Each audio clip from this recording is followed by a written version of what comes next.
Tobias and I stood in the grow house, just looking at the little totem. It was terrible to look at.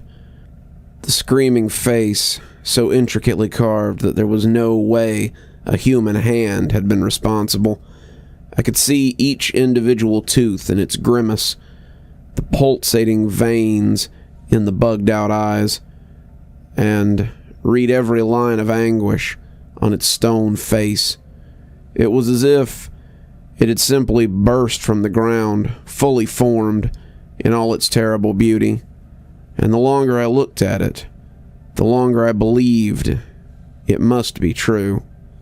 Terrible or not, it held power, and I could feel it no matter where I stood in the long house. You said he claimed this would help us find the lady. That's what he said, I confirmed. Do you believe him? Tobias asked, his eyes lifting from the totem with real effort. He wanted it as much as I did, but he knew what it was. This was Sauron's ring. This was a Horcrux. This was an evil thing, and it would speak poison to us if we held it. It was terrible, but it was powerful. I realized that the Warden is a demon and isn't necessarily to be trusted, but I can't imagine what he would gain by double-crossing us, especially if we've been loyal in our alliance. Tobias nodded, but didn't seem so sure. The machinations of demons are as unknown to most as the mating habits of sparrows, but I think you're correct. He doesn't stand to gain anything with a double cross, but that doesn't mean he wouldn't. Regardless, we now possess an object of great power. We would be foolish not to use it. Do you know what it is? I asked, my hand itching to touch it, but also fearing a bite. It assured me, its whispery voice likely would have driven Eve to eat the apple, that it wouldn't bite me. But I doubted it. Not exactly. The reason it could be used to find the lady is that it has a measure of her power within it. I quirked an eyebrow at him. She made this? Not exactly, he said, his eyes slipping back to it. The war that she is fighting with the Green Man is a conflict that has raged for centuries, maybe more. I met her at the end of such a war, after her forces had been killed, and she had fled with the gathered power of her fallen friends.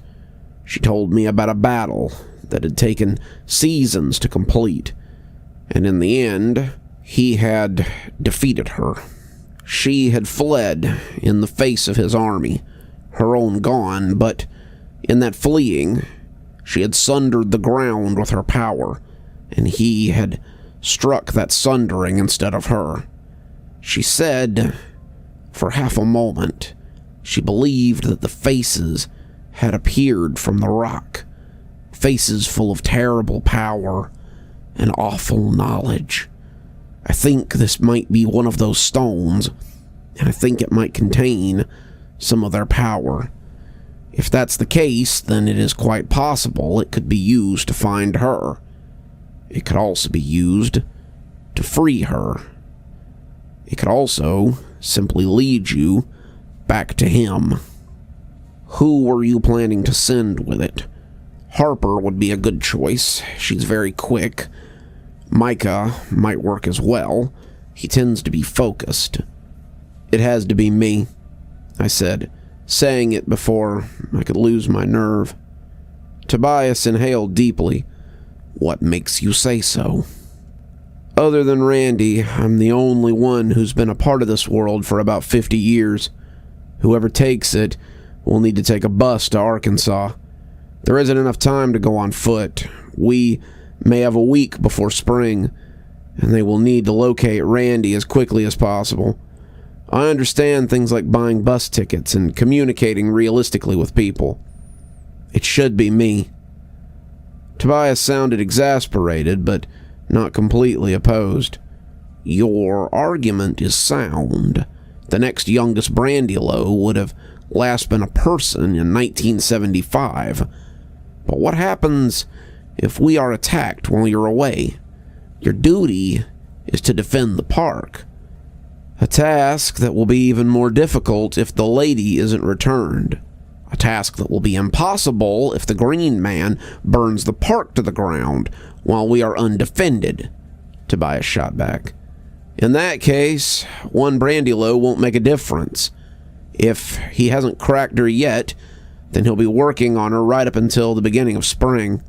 At that point, he'll have to seal her away again to stop her from coming into her power. Then we might lose track of her. We'll be sunk either way, but if the lady is returned, then there's still hope. Tobias chewed at his tongue, his face even goatier than usual. He was clearly trying to find some reason to keep me here and coming up with nothing. He could dispute it all day long, but time wasn't on our side. The Green Man would have to do something soon, and it seemed likely that he would seal her away so she couldn't take up the seasonal mantle. There would be nothing to stop him from hiding her then, and they might never find her at this point. It isn't as if I can stop you, he said belligerently. No more than you could stop the others. He had opened his mouth to say something, but it was cut short as Clover came cantering into the grow house. She looked flustered, and I wondered if she'd been left at the guard shack again. Clover was good in a scrap, but she was utterly tongue-tied when it came to talking to people. She had hidden under the counter the last time someone came to see if the park was open, and they looked confused when I finally came up to see why they were lingering on the cameras. "Sam, we got trouble." Trouble's something we already have, Clover. What's this new trouble? There's a man at the guard booth. I tried to stop myself from grinding my teeth. Clover, just tell him that the park is closed temporarily. We've been through this 1,000 times. No, he doesn't want a ticket. He wants to talk to someone in the park. I lifted an eyebrow. Who is it? She shrugged. I don't know. It's the man in the big hat with the star on his chest. The sheriff? I asked, my blood running cold. There was a fresh corpse in the lily pond, and now the sheriff was standing out front. We hadn't made any noise, no more than usual. There would have been no way for someone to hear us. It was the middle of the night, after all. Why would he be coming by so late? I'll take care of this, Clover, I said, squinting as I opened the door to the grow house. It was at least 8 by the glow, maybe later. How long had Tobias and I been talking?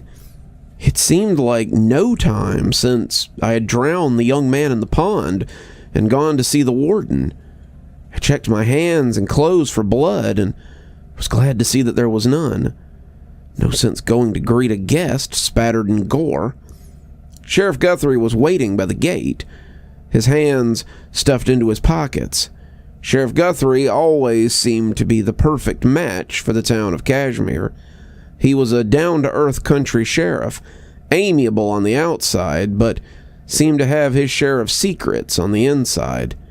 He had tucked his state trooper's glasses into the front of his uniform shirt, and he smiled as he approached me, his hand going out. "Hey there, Sheriff Guthrie. Good to meet you." "Sam," I said, pumping his arm twice before letting go. "We met at the tree lighting, actually." Of course, he said, his eyes still blank of recognition. "I'm just here to follow up on a report. Is the lady of the park in?" "No, she's away," I answered, trying to keep my voice neutral. "I've been left over the daily operations." "Really? You're awful young." "I make up for it with a willingness to adapt. What can I do for you, Sheriff?" "Well, I'm here because we've received reports of illegal activity on the premises. I think it's probably hearsay, but you can't be too careful." "Of course. What sort of illegal activity are we being accused of?" I asked, crossing my arms. "Well, someone claims you're performing illegal activities by the light of the moon, maybe doing some skulking and some illicit business practices. Some good citizen was so worried that they saw fit to call the station and make a report." "Uh-huh. And what sort of practices would these be?" I asked, my hand creeping down to my club as I prepared to brain him and drag him into the park before anybody could notice. "Bootlegging," he said, smiling as he said it like it was a big joke. "Someone claimed that some of your staff were brewing alcohol." I had to stop myself from laughing in his face. Alcohol? I had a body rotting at the bottom of a pond that was less than a mile from here, and the sheriff was going on about bootlegging. It was too funny. It was almost surreal. I can assure you, Sheriff, there's no brewing going on here. We're too busy trying to get the park ready for the spring opening. I think someone might be a little confused or something." Sheriff Guthrie looked at me critically, but when he started laughing too, I relaxed. "Yeah, I had kind of thought as much. Gotta check on these things, though, you know. Have a great day." He got in his car and drove off, shaking his head as he pulled back into traffic. Clover came slowly back to the booth as I turned, glancing around like she expected Guthrie to jump out at her or something. He's gone?" "He is gone," I assured her. "Thank goodness," she said. "Yeah, he was looking for bootleggers," I said, shaking my head and laughing. "What are bootleggers?" Clover asked. "People who make alcohol. As if anyone would be..." "Oh, you mean like Tina and Maria?" My words died in my mouth. "What?" "Yeah, Tina and Maria are making liquor in the old barn. It's really good. They use the apples we collected from last autumn to..." "Show me," I said, and she smiled as she skipped off towards the barn that we had used for our autumn display. I sighed, seeing my plans to leave tonight fly out like dandelion fluff. This was going to be a long day. You're still here. Thanks for stopping by. Dr. Plague here. Always a pleasure to see all my new and old viewers coming by for another one of my spooky tales. If you'd like to support the show, you can always take part in one of our channel offers through Fume or Aura, or you can just click on another video when they come up. I'd really appreciate it. For our newer viewers, we also have lots of playlists and other things if you'd like to get caught up. I know some of my series have been going on for quite a while. If you'd like to get my latest book, there's a link down below that'll take you to my Amazon page. Towesey Homestead just came out, so if that's something you'd like to get your hands on, go ahead and have a look down there. If you'd like a signed copy, you can go ahead and email me from my email address on the site, and I'll get with you about shipping information and ship you a signed copy. If you'd like to support the channel in a more monetary fashion, we also have membership through YouTube, and we've got a Patreon that you can get the information for in the description. We have lots of tiers and everything to suit your needs. Patrons that support on the $10 tier, that's our Ghostly Reader tier, get a book anytime I write one, signed and on their doorstep. As you may have noticed, there's a list of patrons and members on the screen, and I'd like to personally thank every one of them for taking a hand in the future of this channel. Well, that's enough for tonight. Dr. Plague, signing off. Have a wonderful evening.